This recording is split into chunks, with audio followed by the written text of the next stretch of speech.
वसुदेवसुतं देवं कंसचाणूरमर्दनं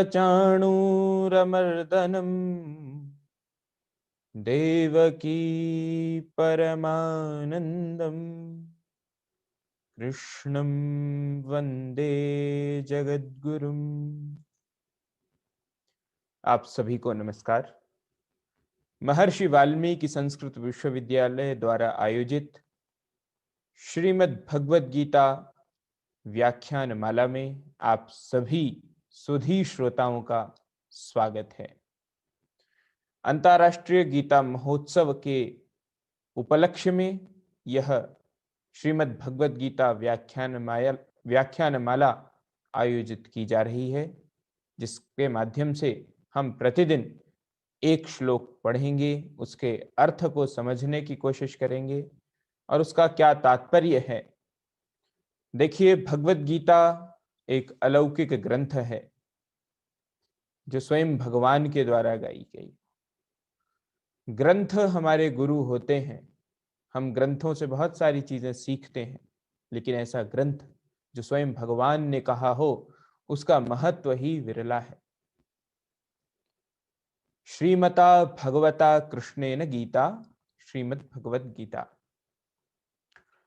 महाभारत जो पूरे विश्व का सबसे बड़ा एक काव्य कहा जाता है, महाकाव्य कहा जाता है, ऐतिहासिक काव्य कहा जाता है, ऐसे महर्षि वेदव्यास रचित महाभारत के भीष्म पर्व से यह भगवद गीता उद्धृत है।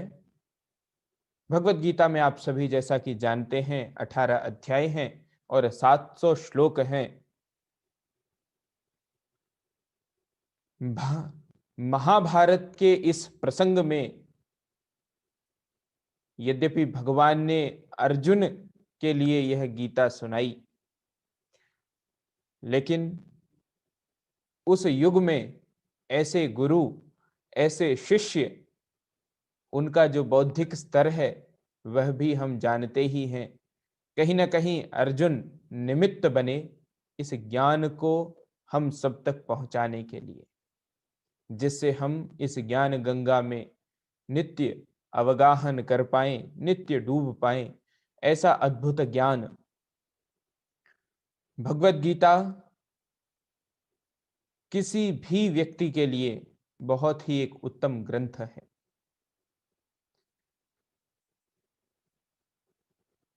आप सभी ने प्रस्थान त्रयी के विषय में सुना होगा।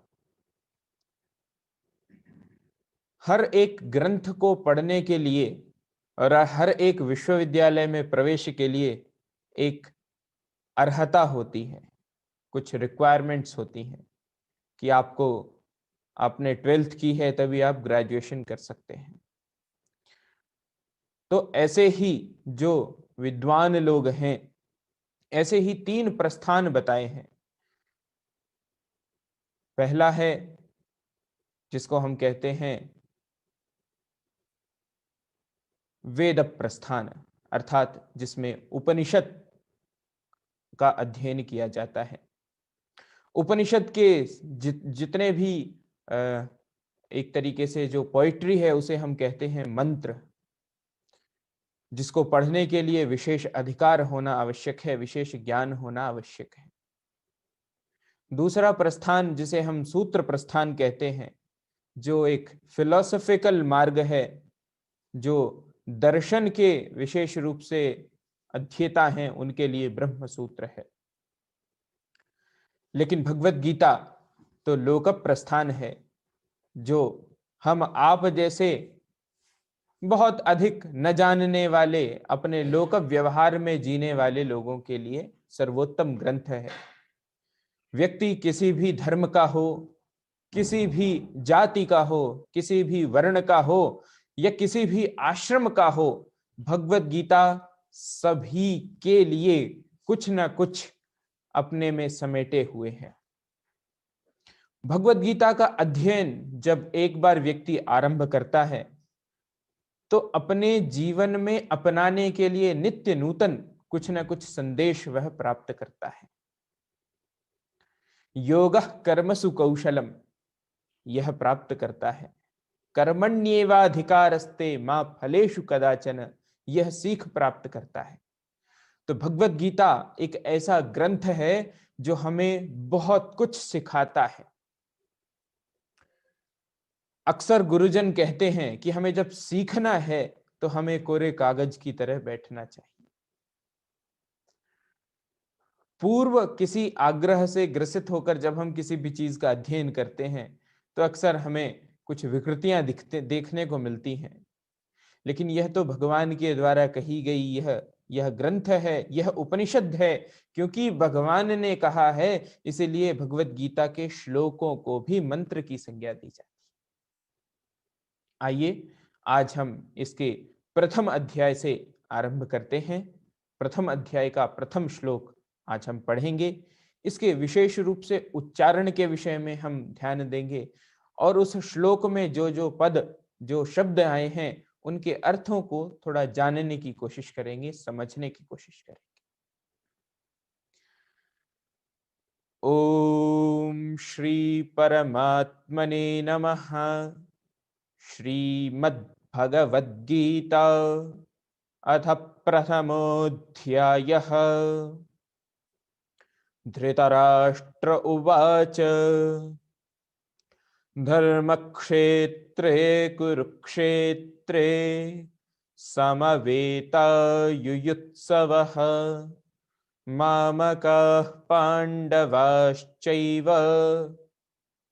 किमकुर्वत संजय। धृतराष्ट्र उवाच, अर्थात धृतराष्ट्र बोले, धृतराष्ट्र वंश के ज्येष्ठ पुत्र जो हैं वह धृतराष्ट्र हैं। समय ऐसा है कि महाभारत के 10 दिन अर्थात युद्ध के 10 दिन बीत चुके हैं और संजय धृतराष्ट्र से मिलने आते हैं। तब उस समय धृतराष्ट्र उनसे पूछते हैं और यहां से ठीक भगवत गीता का प्रथम अध्याय शुरू होता है, जो श्लोक अभी हमने सुना। क्या पूछते हैं?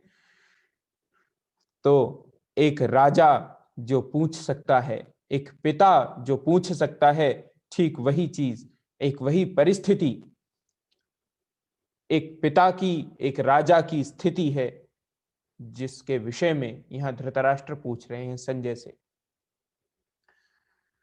संजय एक सूत पुत्र हैं, यह बात बहुत ज्ञात नहीं है, लेकिन महाभारत में ही यह वर्णन है, जिनके पास दिव्य दृष्टि है जो महर्षि वेदव्यास द्वारा प्रदत्त है।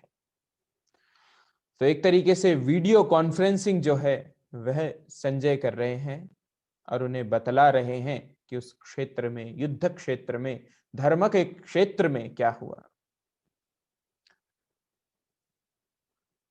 आइए हम इसका पद परिचय जानते हैं, पदच्छेद जानते हैं। जब भी एक श्लोक हम पढ़ते हैं तो वह एक छंद में बंधा हुआ होता है ताकि उसको गाया जा सके। अक्सर हमने ध्यान दिया होगा कि हम श्लोकों को या किसी गीत को बहुत जल्दी ही स्मरण कर लेते हैं।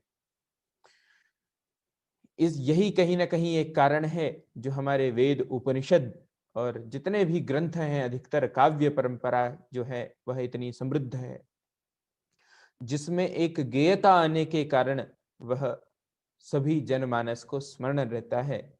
इसका बड़ा अच्छा उदाहरण आप सभी के घर में है भगवत गीता, जिसका आज हम श्रवण कर रहे हैं।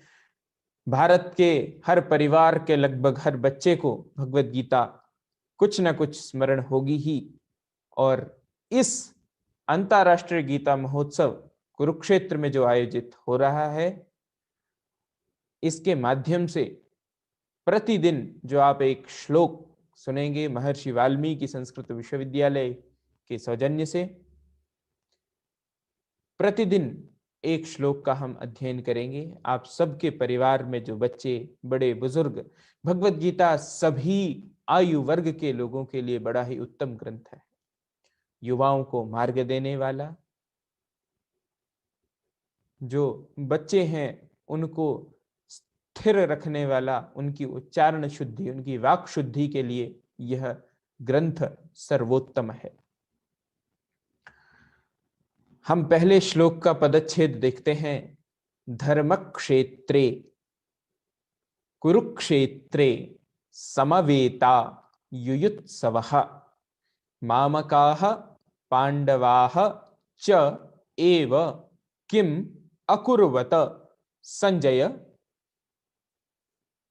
संजय पद संबोधन है। धृतराष्ट्र कह रहे हैं, हे संजय, धर्मक्षेत्रे कुरुक्षेत्रे समवेताः पांडवाः युयुत्सवः मामकाः च किम अकुर्वत। तो क्या पूछ रहे हैं धृतराष्ट्र?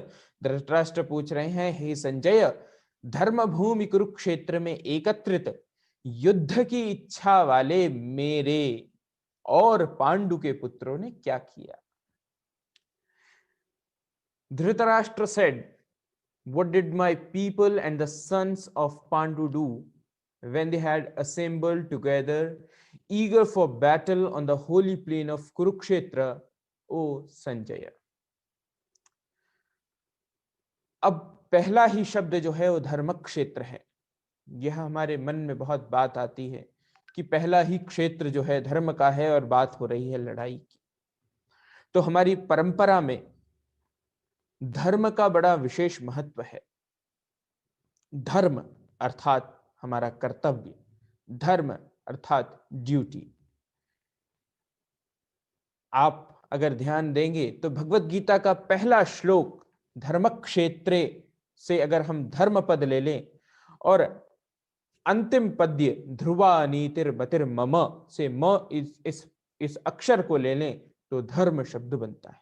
अर्थात भगवत गीता धर्म यानी कि हमारे कर्तव्यों का बोध कराने वाला ग्रंथ है।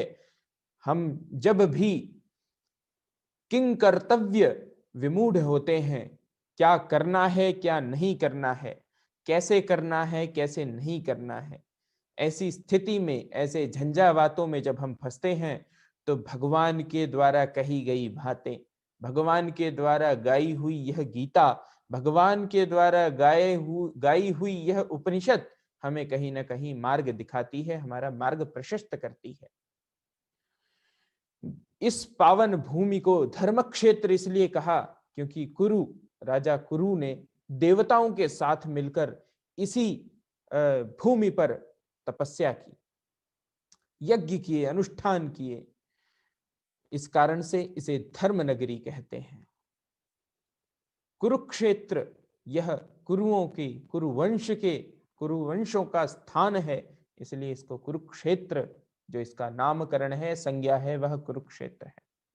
अब ऐसे धर्म की नगरी कुरुक्षेत्र में धर्मक्षेत्रे कुरुक्षेत्रे समवेताः युयुत्सवः, समवेताः एकत्रिताः, जो समवेत हैं, एक स्थान पर आए हुए हैं। क्या करने आए हुए हैं? तो युयुत्सवः, युद्ध करने की इच्छा वाले, युद्ध करने की इच्छा वाले। देखिए यह युद्ध रहा और इसे सामान्य युद्ध नहीं कहा, इसे भारतीय परंपरा में धर्म युद्ध कहा। क्यों? क्योंकि यह धर्म के लिए लड़ा जाने वाला युद्ध है, जिसमें स्वयं भगवान श्री कृष्ण ने भी प्रयत्न किया कि जब यह युद्ध न हो, वह स्वयं शांति दूत बनते हैं, तथापि अन्य विभिन्न राजाओं के द्वारा दुर्योधन को लाख मनाने पर भी जब उन्होंने कहा कि एक सुई की नोक बराबर की जब जमीन नहीं दूंगा मैं, तब जाकर कहीं ना कहीं यह युद्ध ठना। धर्मराज युधिष्ठिर यद्यपि युद्ध करना नहीं चाहते थे, लेकिन अपनी माता कुंती के आदेश पर वे भी इस युद्ध में प्रवृत्त हुए। युयुत्सवः, युद्ध की इच्छा करने वाले। कौन है युद्ध की इच्छा करने वाले? तो शब्द आता है मामकाः। मामकाः मुझसे संबद्ध, मत संबद्धाः, मत पुत्राः। मत पुत्राः अर्थात किसके पुत्र? तो धृतराष्ट्र के पुत्र। तो धृतराष्ट्र पूछते हैं कि जो युद्ध की इच्छा से मेरे पुत्र इस धर्म भूमि कुरुक्षेत्र में जो एकत्रित हुए हैं उन्होंने और पांडवाः च, और पांडु के पुत्रों ने धर्मक्षेत्रे कुरुक्षेत्रे समवेताः युयुत्सवः मामकाः पांडवाश्चैव किम अकुर्वत संजय। उन्होंने क्या किया? एक राजा के रूप में और एक पिता के रूप में धृतराष्ट्र संजय से पूछते हैं, आप स्वयं भी चिंतन कर सकते हैं, आप जब एक पिता हैं, आप किसी एक संस्थान के निदेशक हैं, आप किसी जिला के जिला अधिकारी हैं, और उससे संबद्ध कोई ऐसी परिस्थिति जब बनती है तो हमारे मन में जो स्थितियां हैं, जो उद्वेलित हमारा मन करता है, उस समय ऐसी स्थितियों को जानने के लिए जो हमारे मन की उत्सुकता है, ठीक वैसी ही उत्सुकता यहां पर धृतराष्ट्र की है। इस श्लोक के माध्यम से हम यह जानते हैं कि कहीं ना कहीं जो युद्ध की इच्छा करने में प्रवृत्त है वो कौरव पक्ष है, अर्थात जिनका नेतृत्व दुर्योधन कर रहे हैं, ऐसा पक्ष जो युद्ध की इच्छा इतनी प्रबल है कि वह पांडु के पुत्रों को, पांडवों को रहने नहीं देना चाहते हैं, वो फूटी आंख नहीं सुहाते हैं, ऐसा कह सकते हैं। परस्पर हम देखते हैं स्थितियां वही हैं, समाज संस्कृति सनातन है, स्थितियां वही रहती हैं, स्वरूप बदल जाते हैं, ग्रंथ वही रहता है, कवर पेज बदल जाता है। वैसे ही भगवत गीता जब हम अध्ययन करेंगे, इस क्रम में हम जानेंगे कि आज कौरव कौन है, पांडव कौन है, धर्म क्या है, अधर्म क्या है, कर्तव्य क्या है और अकर्तव्य क्या है। इन सभी विषयों को जानने के लिए हम ऐसे ही प्रतिदिन एक श्लोक पर चर्चा करते रहेंगे।